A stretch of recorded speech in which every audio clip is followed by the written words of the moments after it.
이서부화 중에 여우와 신포도라는 이야기가 있습니다. 모르시는 분 계십니까? 한번 일어나 주시겠어요? 다 아시죠? 굶주린 여우가 포도밭에 몰래 숨어들었죠. 하지만 불행히도 포도송이가 너무 높이 달려 있습니다. 그래서 여우가 그 포도송이를 따기 위해서 온갖 시도를 다 했는데 결국은 실패하죠. 그렇죠? 완전히 지쳐버린 여우가 혼잣말을 하면서 떠납니다. 뭐라고 했어요? 어차피 저 포도는 셔서 못 먹어. 신포도야 라고. 그래서 여우와 신포도라는 거죠. 우리가 다 아는 이 이야기를 독일 현대문학을 대표하는 작가 에리 캐스트너가 이렇게 각색을 했습니다. 여우와 신포도의 뉴 버전이에요. 들어보십시오.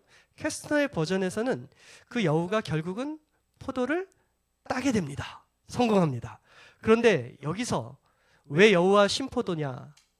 진짜 이번에는 진짜 신포도였어요. 땄는데 진짜 신포도였어요. 원래 버전은 신포도인지 아닌지 모르잖아요. 못 땄으니까. 근데 이번엔 땄는데 진짜 신포도였어요. 그것도 도저히 먹을 수 없는, 한번 한 입 깨밀면 온몸에 전율이 일어나는 신맛. 느낌이 오시죠?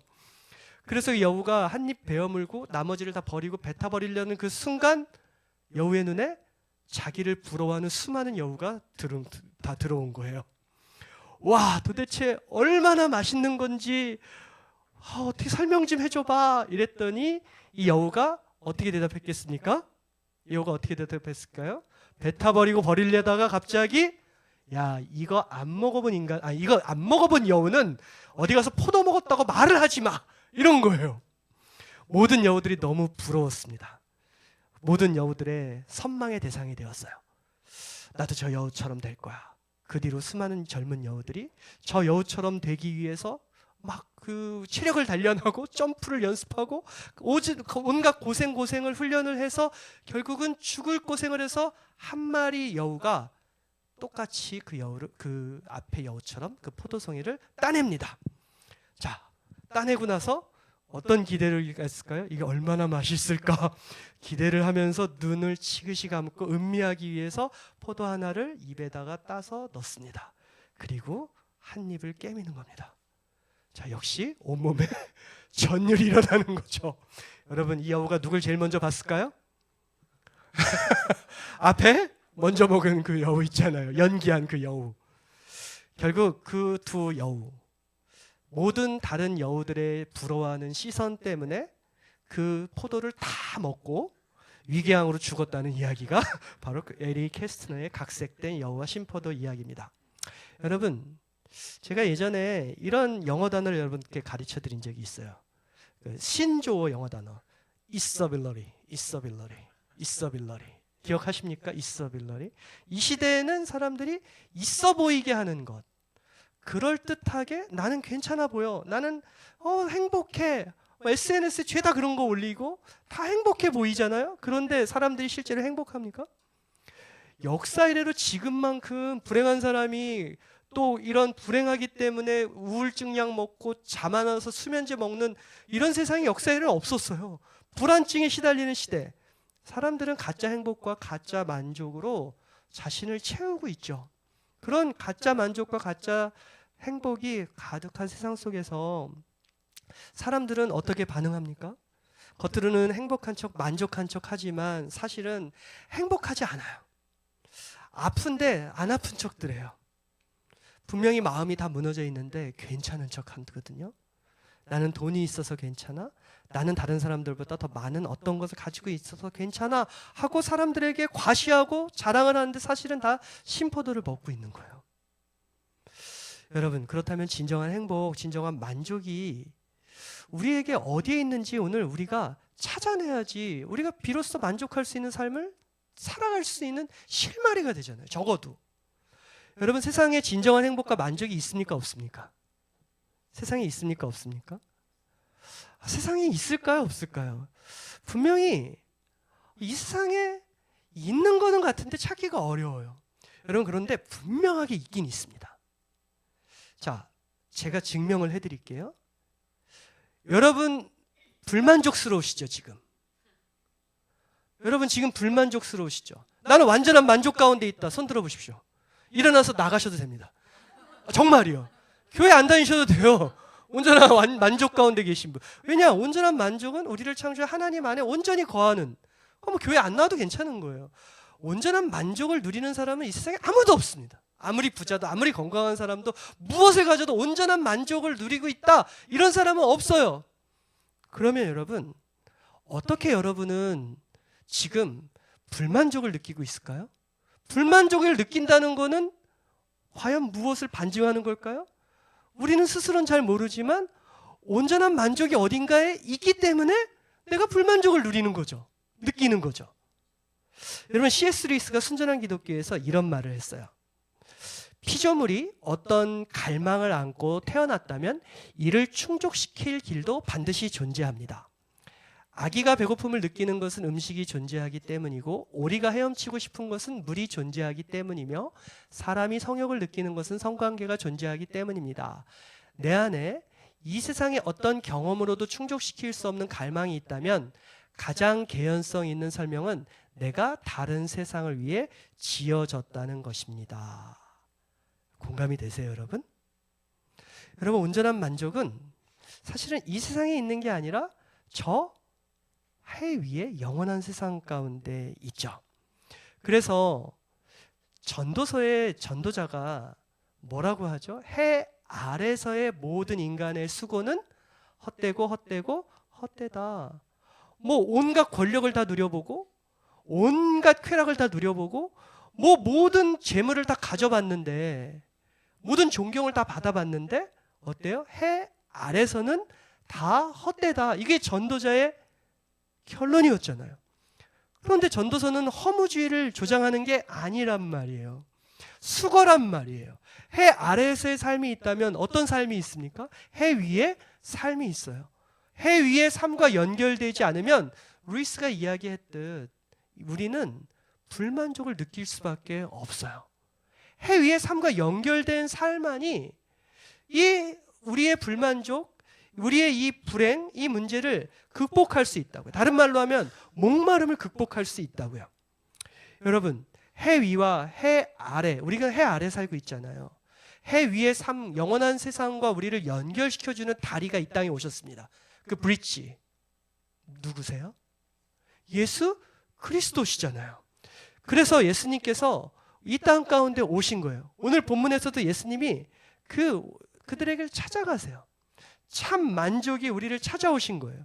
요한복음 7장 37절 38절, 누구든지 목마르거든 내게로 와서 마시라.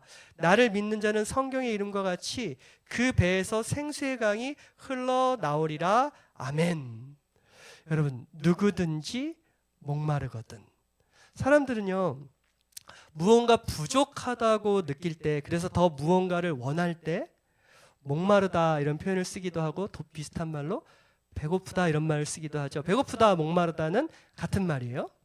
2002년에 히딩크가요, 뭐라고 했어요? 그 유명한 말 뭐래요? I'm still hungry. 난 여전히 배고프다 했잖아요. 왜 그런 말을 했죠? 한국에 왔는데 한식이 너무 맛있어가지고 밥을 더 달라고 한 건가요? 아니잖아요. 자신은 16강 진출로 만족하지 못한다는 거예요. 더 큰 갈망이 있다는 거죠. 사람들은 언제 목마름을 호소하죠, 여러분? 언제 호소하죠? 똑같은 거예요. 더 큰 갈망이 있기 때문에요. 자본주의 사회에서 돈이 부족할 때 사람들은 더 돈을 많이 벌고 싶다는 목마름을 갖죠. 여러분, 목마르시죠? 자본주의 사회에서 어쩔 수 없어요. 제가 갑자기 목이 타네요. 목이 마를 정도가 아니라 타죠. 여러분, 내 목표를 이루지 못하고 남들만큼 성공하지 못할 때 우리는 목말라요. 몸과 마음이 아픈 분들은 언제 목마릅니까? 건강을 되찾기 위해서 목말라해요. 건강을 잃은 분들, 그런데 건강을 되찾을 수 있다면 난 만족할 텐데, 목마름 해결할 텐데 말하고, 그렇지만 건강해진다고 해서 그 목마름이 해결되지 않죠. 안 그럴 것 같잖아요. 여러분, 저는 그걸 너무나 생생하게 경험한 사람이잖아요.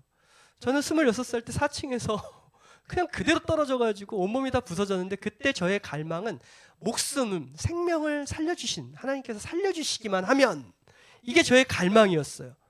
그런데 병상에 누워있다 보니까, 수술이 끝나고 병상에 누워있다 보니 그 다음 갈망은 뭐였냐면, 이 장애 등급 받지 않고 걸어다닐 수만 있다면. 그런데 지금 살았고 걷고 서 있잖아요, 이렇게. 그런데 저는 지금도 불만투성이에요. 왜 이렇게 불만이 많은지 모르겠어요. 그러면 사람 때문에 고통스러운 분들은요, 관계에 항상 목말라 하죠. 아내들이 남편의 따뜻한 사랑에 목말라 하죠. 그렇죠? 여러분, 남편들은 아내의 존경을 목말라 합니다. 쌤쌤이에요. 설교자인 전 지금 무엇을 목말라 할까요? 여러분들의 아멘을 목말라요. 여러분, 인류 역사상 가장 부자였다는 록펠러가요, 지금 세계에서 제일 부자라고 하는 일론 머스크, 아마존의 베이조스, 그 또 누구예요? 그 누구죠? 그 마이크로소프트의 빌 게이츠, 이 사람 세 명 다 합쳐도 더 부자였어요, 당시에. 록펠러는 진짜 인류 역사상 최고의 부자였는데 기자회견에서 물었잖아요. 도대체 언제 만족할 수 있으시겠냐? 그 록펠러가 그랬다니, 유명한 얘기예요. Just a little more. 조금만 더, 조금만 더. 여러분, 어떤 것으로도 우리는 만족할 것 같지만 이 갈망, 이 목마름의 문제는 해결할 수가 없어요. 요즘에 넷플릭스 드라마 중에 오징어 게임 2 시즌 2 보셨습니까, 혹시?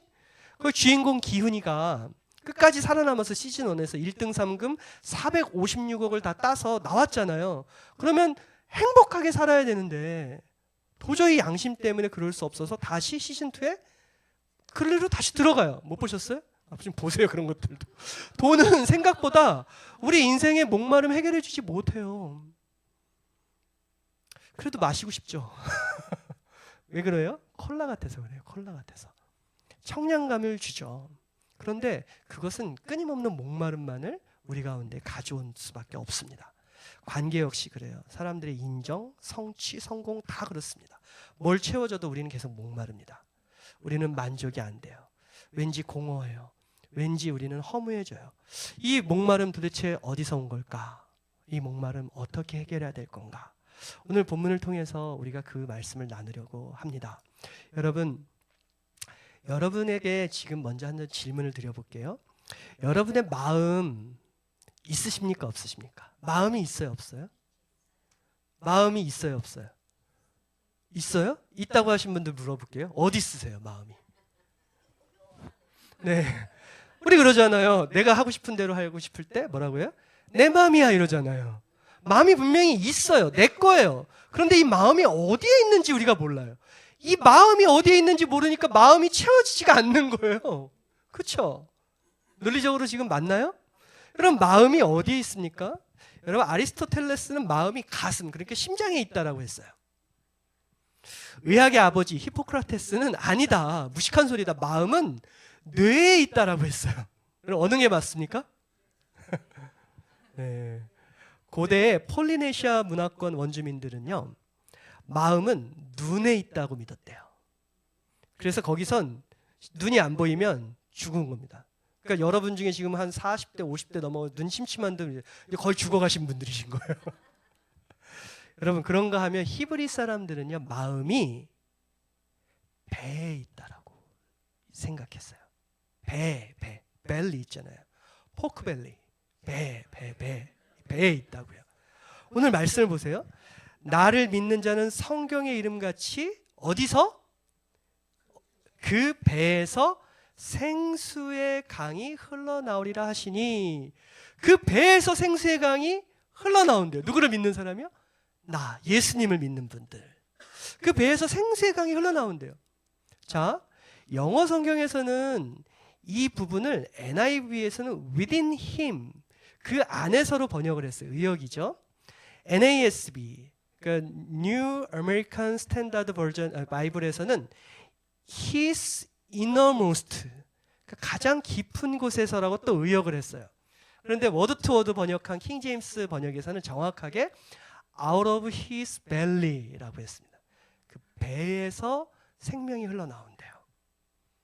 그런데 히브리 사람들 이 배는 그냥 우리가 이 지금 저 나온 이 배뿐 아니라 뭘 설명하냐면 이 배 안의 중심인 여성의 자궁, 생명의 원천을 뜻하기도 하는 단어예요. 그러니까 그 배에서 물이 나온다, 생수가 나온다, 그 배에서 불이 나온다 했을 때 이거를 우리가 그냥 아무 생각 없이 직역을 해버리면 어떻게 됩니까? 그럼 복수 차는 거잖아요. 이거 큰일 나는 겁니다. 그렇죠? 예수 믿으면 복수 차는 축복을 누리시기 바랍니다 하면 아멘 하시겠어요? 그거 안 돼요. 그런 게 아니에요. 생명의 근원이 예수를 믿을 때 우리 삶에서 흘러나오고, 그렇기 때문에 우리의 생명이 어떻게 돼요? 흠뻑 적셔서 가라지 않는 인생이 될 수 있다는 것이죠. 그게 예수 믿는 축복이라는 거예요. 예수를 믿는 자는 그 배에서, 즉 그의 생명에서 생수의 강이 흘러나온다고 합니다. 여러분, 그렇다면 이제 생각해야 될 게 이 생수의 강이 도대체 무엇인가를 생각해야 되겠죠. 여러분, 생수하면 제일 좋은 생수 무엇입니까? 저는 공항 가가지고 예전에 생수를 사야 되는데 에비앙뿐이 없어가지고 그 비싼 생수를 사 먹었던 기억이 나요. 에비앙 얼마 비싼지 아십니까? 삼다수 이런 거랑 비교가 안 되게 비싸요. 여러분, 이단들이요, 자기들 기도원에서 항상 공통적으로 파는 게 약수예요. 약수. 그렇죠? 왜 잘 되는 이단들, 형통하는 이단들은 죄다 약수를 파는지 모르겠어요. 역시 물장사가 남는 거기 때문에 그럴 수 있어요. 여러분, 다 그러면서 하는 말이 뭡니까? 이것이 바로 생명수라고 그러잖아요. 여러분, 생수 파는데 이렇게 그 기도원이나 이런 데 가서 그런 거 사오지 마세요. 사오셨던 그 경험도 있으시죠? 여러분들 없으세요? 예전에 누가 사다가 저 좀 마시라 그랬는데 안 마셨어요. 왠지 아세요? 대부분 대장균 득실득실합니다. 생수 아니에요, 여러분. 그런 걸 속으면 안 돼요. 자, 39절을 다 같이 읽겠습니다. 시작. 이는 그를 믿는 자들이 받을, 예, 여러분, 예수 믿을 때 우리 안에서, 우리 배, 생명 안에서 흘러나오는 물, 그래서 우리를 가라지 않게 만드는 그 생명수의 실체는 무엇입니까? 정확하게 성령이라고요. 성령. 그러니까 어디 가서 물 사 먹지 마시라고요. 예수를 믿는 자들은 그 배에서 예수의 생명이시고 영이신, 하나님의 영이신 성령이 흘러나와요. 그래서 그것이, 그 성령 하나님께서 우리를 그 생명 안에 안아주시기 때문에 우리는 비로소 만족하게 되죠. 왜요? 그것이 하늘나라니까. 그것이 하늘나라니까. 이것이 예수 믿는 가장 큰 축복이라는 것을 여러분 잊지 마세요. 예수를 믿는 자는 그 배에서 생수의 강이 흘러나온다. 여러분, 이 말씀은요, 배경을 이해할 때 조금 더 생생하게 여러분께 다가올 수 있어요. 37절을 보시면 예수님께서 명절 끝날에 이 말씀을 외치셨다고 하고요. 조금 더 올라가서 요한복음 7장 2절, 오늘 읽지 않았지만 2절로 올라가 보면 예수님이 외치신 명절 끝날의 그 명절은 구체적으로 언제입니까? 초막절이에요. Feast of Tabernacle. Feast of Tabernacle이죠. 초막절은 어떤 날이냐면은, 여러분 아시죠? 이스라엘 사람들이 출애굽 과정에서 오랜 광야 생활을 하면서 어디 살았어요? 초막 짓고, 그러니까 텐트 짓고 살았다고요. 자, 그러니까 그때 생활이 어땠을까 한번 기억해 보십시오. 뜨거운 태양빛. 끔찍하죠. 힘들죠. 광야. 힘들죠. 그렇죠. 아무도 없어요. 그런데 여러분, 지금으로 한번 생각해 보세요. 이 광야. 게다가 밤이 되면 별이 쏟아져요.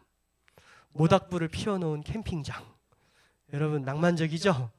근데 당시 이스라엘 백성들이 출애굽해서 광야에서 초막 짓고 살던 그때는 낭만적인 분위기가 아닙니다. 캠핑을 아무리 좋아해도요, 어쩌다 한 번 가야지 낭만적이고 좋은 거죠. 매일 그렇게 가서 살려면 여러분 사시겠어요? 왜 멀쩡한 집 놔두고 살겠어요? 저희 아내는 캠핑을 되게 좋아하는데요, 가면 저는 거기서 자고 자기는 근처 호텔 가서 자겠대요. 여러분, 캠핑 매일 가서 사는 거 힘든 거예요.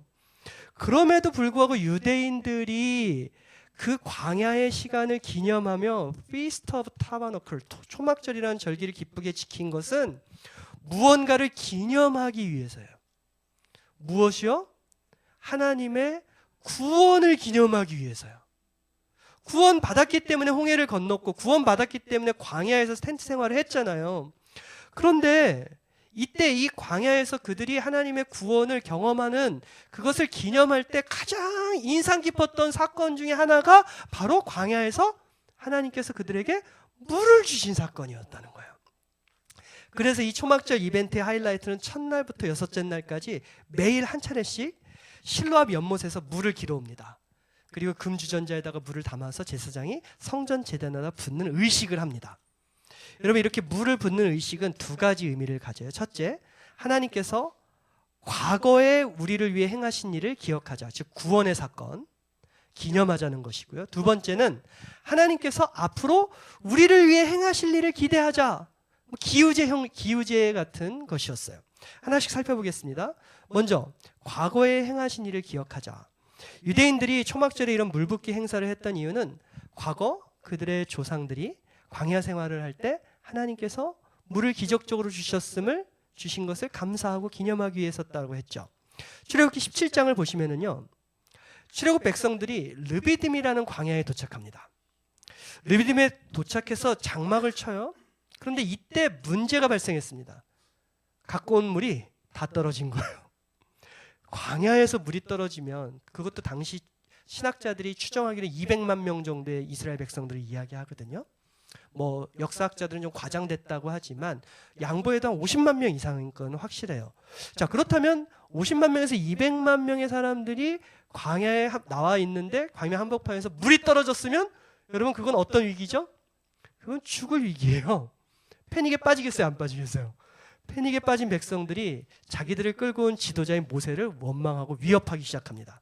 그러니까 하나님께서 모세에게 명령을 하시는데, 너가 그때 나일강을 쳤던 그 기적의 지팡이를 들고 호렙산으로 올라와, 내가 너 만나줬던 산으로 올라와, 이렇게 하세요. 그리고 모세에게 이런 말씀을 하세요. 출애굽기 17장 6절 다 같이 읽습니다. 시작. 내가 호렙산에 있는 그 반석 위, 거기서 내 앞에 서리니 너는 그 반석을 치라. 그것에서 물이 나오리니 백성이 마시리라. 아멘.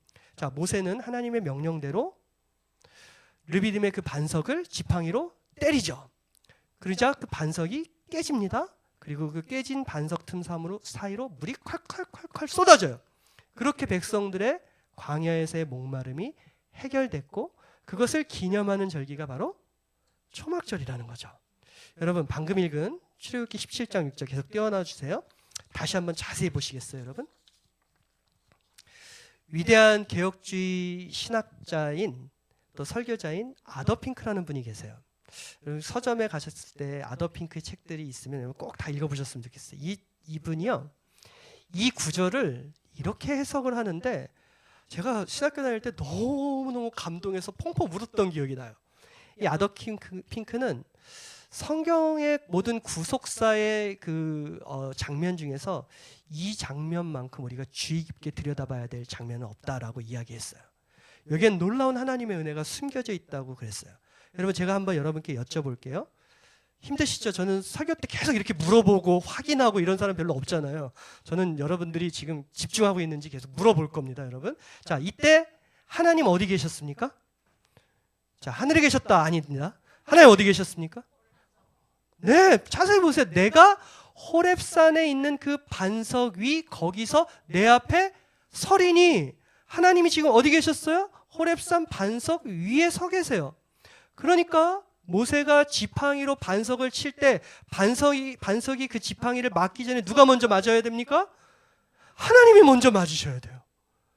반석 위에 서신 하나님 자신이 먼저 그 지팡이를 맞아야 했던 것이죠. 게다가 지팡이에 맞아 깨어지고 그 틈 사이로 물을 낸 반석은 여러분, 보통 반석이 아닙니다. 보통 반석이 아닌 무슨 반석일까요? 맥반석 아니에요. 이 반석은요, 고린도전서 10장 4절에 이렇게 말씀합니다.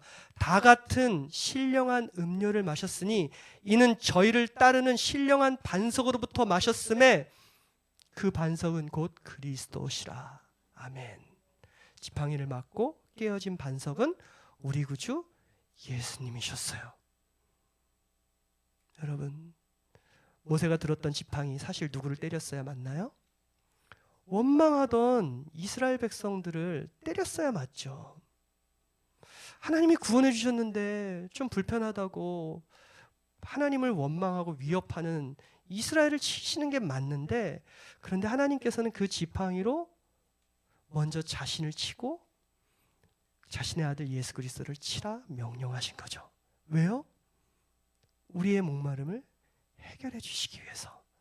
우리를 살리는 생명수는 반드시 먼저 그 반석이 깨어져야지만 비로소 흘러나올 수 있는 것이에요. 그럼 아더 핑크가 여기서 더 나가는데요. 어떻게 이 구속사를 연결하냐면요. 예수님께서 십자가에 달려서 돌아가시기 전에 창으로 예수님의 옆구리를 찌르잖아요. 그때 예수님의 옆구리에서 물과 피가 흘러나와요. 이 말은 동의어예요. 동의어. 무엇이 예수의 생명이라고요. 예수의 생명. 그것이 무엇이라고요? 바로 성령이라고요. 이사야 선지자는 이렇게 말했습니다. 그가 찔림은 우리의 허물을 인함이요 그가 맞음은 우리의 죄악을 인함이라. 그가 징계를 받음으로 우리가 평화를 누리고 그가 채찍을 맞음으로 우리가 나음을 입었도다. 할렐루야.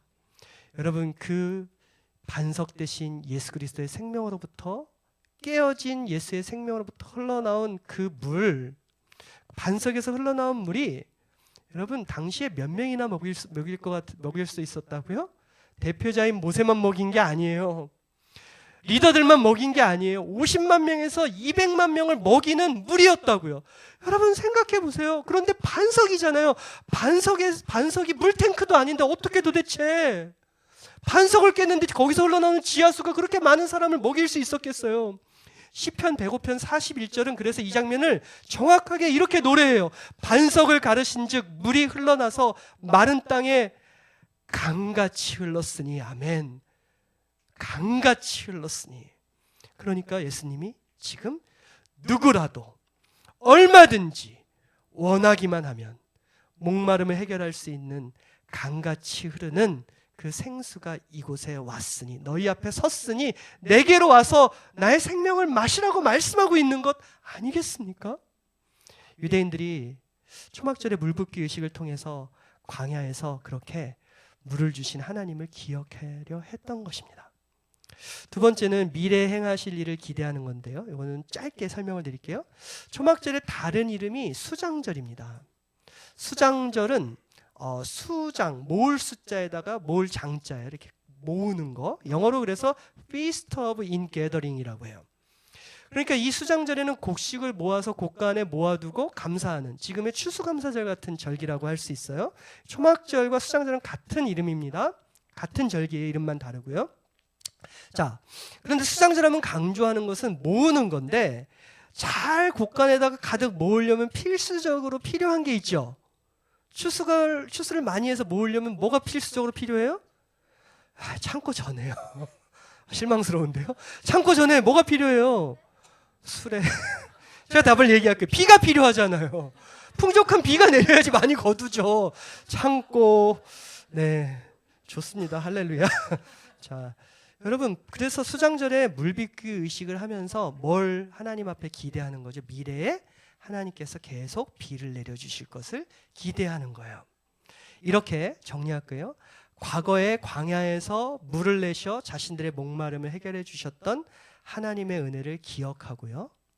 미래에는 변함없이 신실하게 하늘문을 여시고 하늘로부터 물을 내려주셔서 우리와 이 땅의 생명을 유지하시고 만물을 활력 있게 하실 하나님의 은혜를 기대하고 기다리는 그 초막절, 그 끝날에 예수님께서 짜잔 등장하셔서 그들에게 외친 겁니다.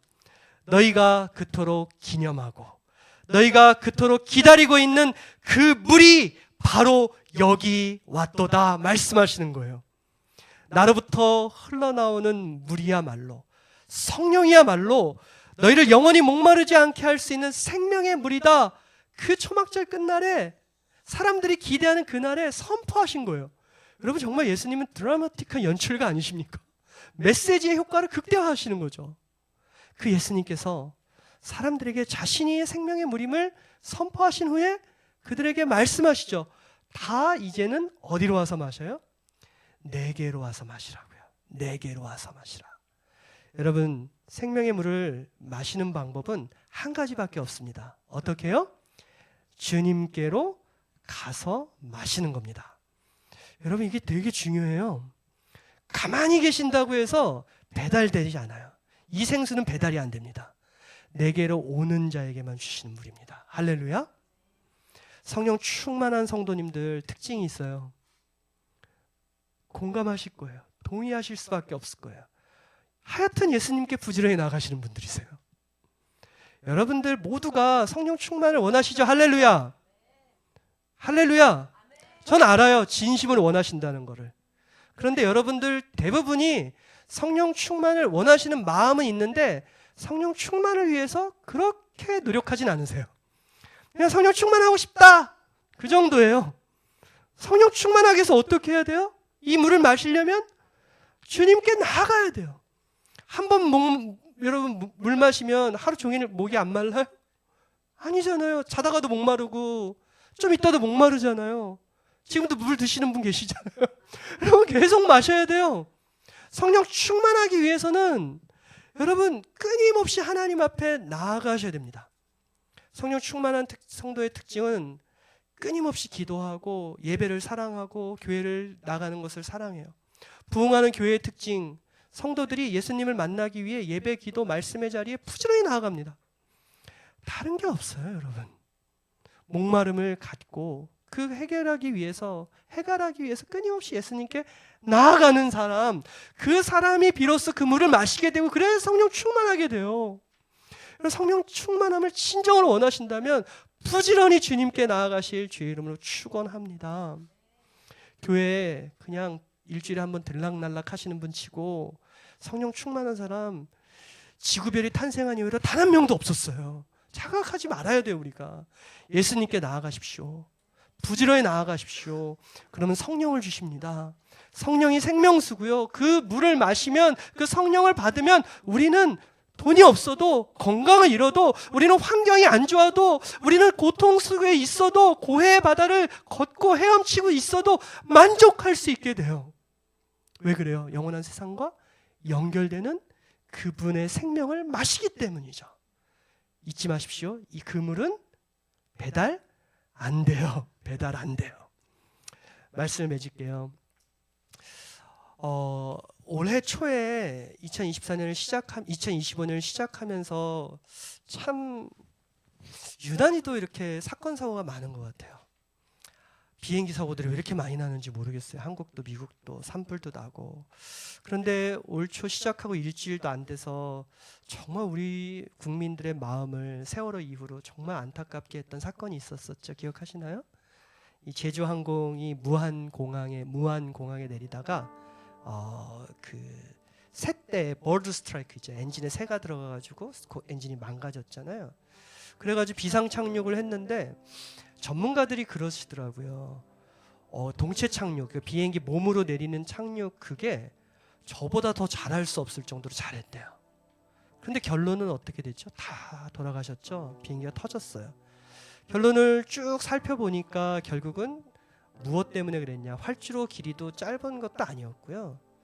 결국 원인은 그 턱이 콘크리트로 돼 있어가지고 거기에 부딪혀서 비행기가 산산조각 나서 터져서 다 돌아가신 거라고 하더라고요.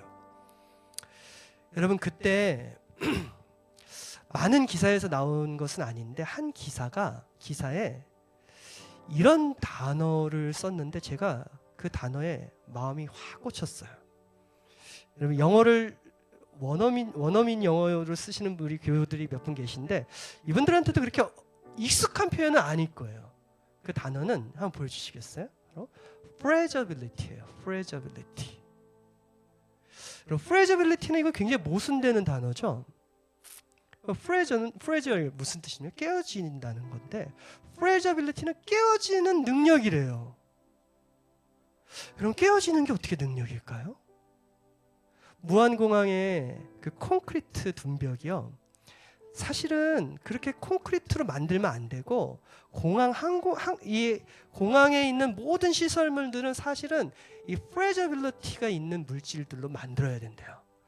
비행기가 부딪히고 뭐가 부딪혀도 그게 깨져야지 비행기가 살 수 있는 거죠. 여러분 저는 이 단어에 주목하고 싶어요. 기독교의 능력은 여러분 강하고 높은 데 올라가는 것이 아니라 기독교의 능력은 바로 프레저빌리티에 있습니다. 할렐루야. 예수님이 지팡이를 맞고 반석되신 예수님이 그 몸이 산산이 깨어졌죠. 프레저빌리티. 그 몸이 깨어져서 그 몸으로부터 피와 물, 그의 생명이 흘러나와서 우리를 살리셨잖아요. 프레저빌리티. 마찬가지입니다. 우리의 생명은, 기독교의 생명은, 예수님의 생명은 예수님의 깨어진 몸을 통해, 반석을 통해서 우리에게 흘러 들어왔듯이 신자의 삶 역시, 신자가 누리는 이 생명 역시 신자가 깨어지지 않으면 그 생명력이 들어올 수 없음을 여러분 기억하셔야 됩니다. 시편 51편 17절에서 범죄한 다윗이 자신의 생명을 회복하기 위해서 몸부림치며 하나님 앞에 이렇게 기도했죠. 하나님께서 구하시는 제사는 상한 심령이라. 하나님이여 상하고 통회하는 마음을 주께서 멸시하지 아니하시리이다. 아멘. 상한 심령이 무엇입니까? 바로 broken heart, 깨어진 마음입니다. 상한 심령이란 내가 하나님의 뜻대로 살지 못하는 나의 부패한 마음 때문에 괴로워하는 마음이죠. 죄를 이기고 싶은데 세상을 사랑하는 마음이 더 커서 자꾸 유혹에 넘어지는 그 내 자신이 미운 게 상한 심령이에요. 이기심과 정욕, 탐욕 때문에 죄에 굴복하는 자신이 너무나 속상하고 미운 거죠. 그래서 하나님의 은혜를 절대적으로 간구하며 하나님 앞에 엉엉 울며 나아가는 마음이 바로 상한 심령, broken heart예요. 여러분, 이 broken heart로 하나님 앞에 나아갈 때에 바로 깨어진 반석에서 흘러나온 그 생명의 물이 우리의 생명으로 들어오는 것입니다. 여러분, 상한 심령으로, 깨어진 마음으로 하나님의 그 생명수를 간절히 갈구하며 주님께 나아가십시오. 그 물을 마시면 우리는 가라지 않게 될 것입니다. 그 물을 마시는 자만이 우리를 영원한 세상 가운데 우리를 인도하셔서 우리를 만족하게, 참 만족한 삶을 살 수 있도록 축복하시는 주님의 은혜를 경험하게 될 것입니다. 기도하겠습니다. 이 시간 합심으로 말씀을 기억하며 기도합니다.